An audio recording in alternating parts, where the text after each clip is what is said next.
歡迎大家翻入嚟睇我整嘢食俾小朋友。今日同大家分享下一個超級簡易版，雞蛋都唔用嘅屋企基本版嘅九九月餅。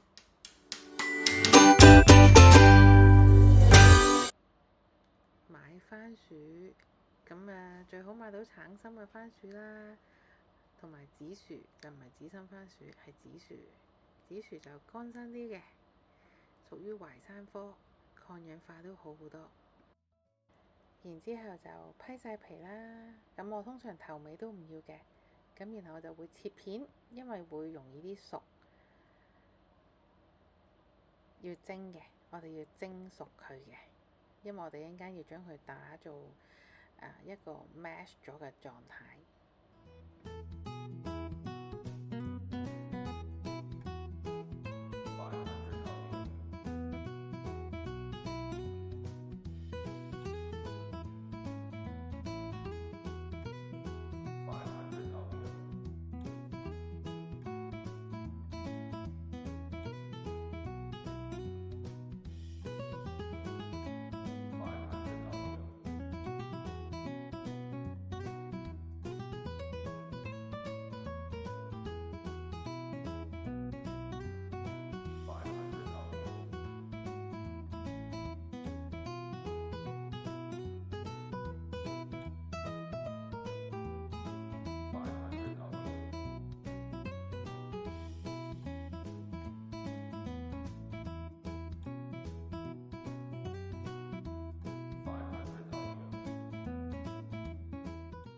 啲刀工唔係咁流利啊，大家唔好見怪。咁我哋都係最主要將佢切到粒狀又好，片狀又好，總之就你自己手勢啦。咁就要擺落個蒸爐嗰度，咁要蒸熟佢嘅。咁番薯科我通常都蒸完30分鐘之後，會再翻蒸多15分鐘嘅。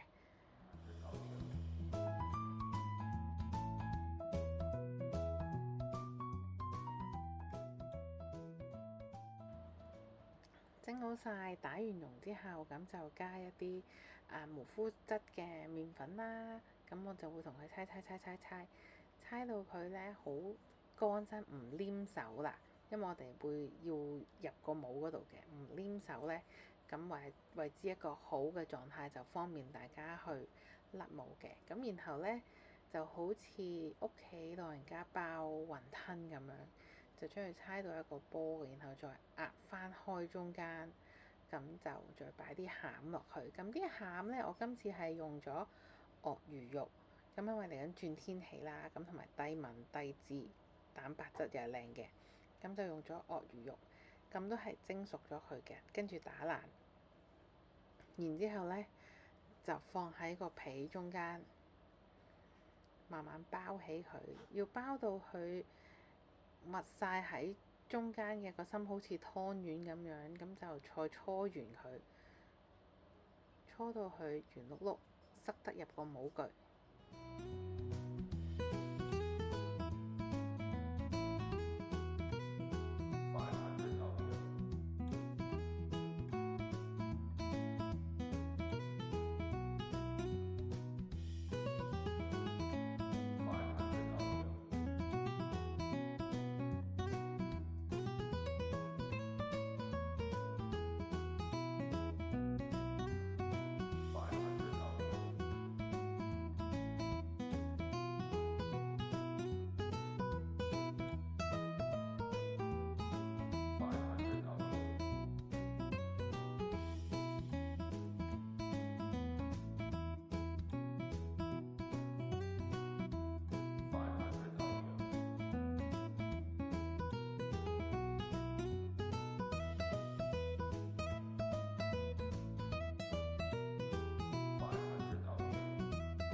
咁我哋點樣塞個模具呢？咁你有啲月餅模嗰啲工具啦，咁我就通常都會掃一陣好輕嘅油喺成個模具入邊嘅。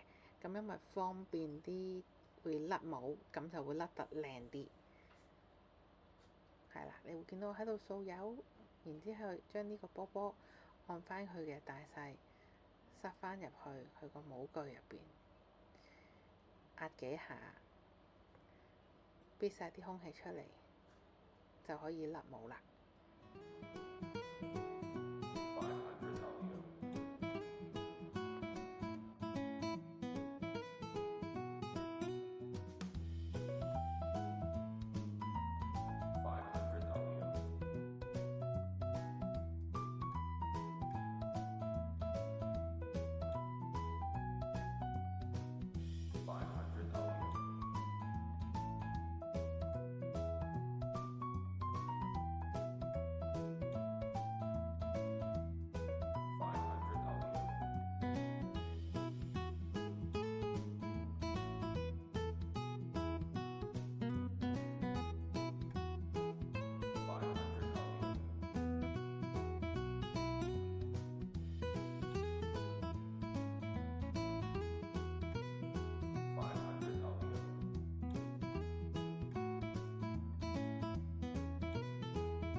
成功脫模，咁我都整咗幾個啦，少少份量一個 demo。咁呢個焗爐我哋要 preheat 啦，preheat 呢180度5分鐘 preheat。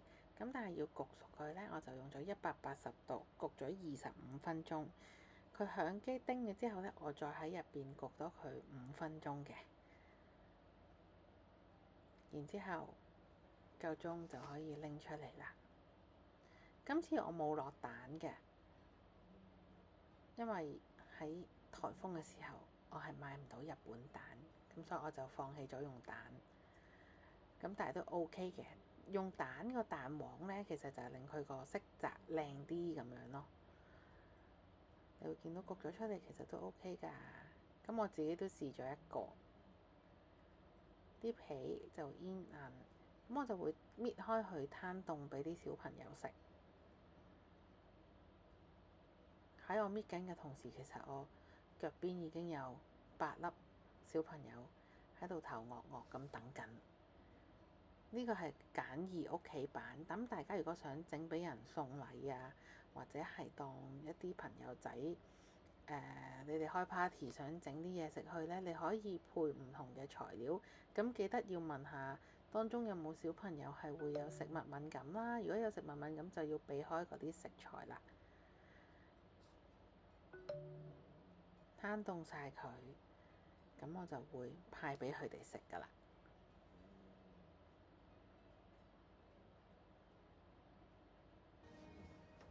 牛油多士、率先試食，仲有揼揼，然之後就係4粒細嘅小朋友，細粒小朋友同埋阿良。Honey 對於任何食嘅嘢呢都好雀躍，阿良就永遠都好斯文。因為 Coffee 哥哥冇晒牙，所以我就淨係俾餡佢啦。因為佢容易逐親啊，佢冇牙仔。咁啊，時時都走咗過嚟八卦一齊食。咁希望今次大家都可以自己試下屋企整啦，整唔整到都可以話返俾我聽嘅。或者你哋有啲整嘢食上面、整月餅上面嘅 question 都可以另外 DM 我，咁我哋可以交流交流，分享下都 OK 嘅。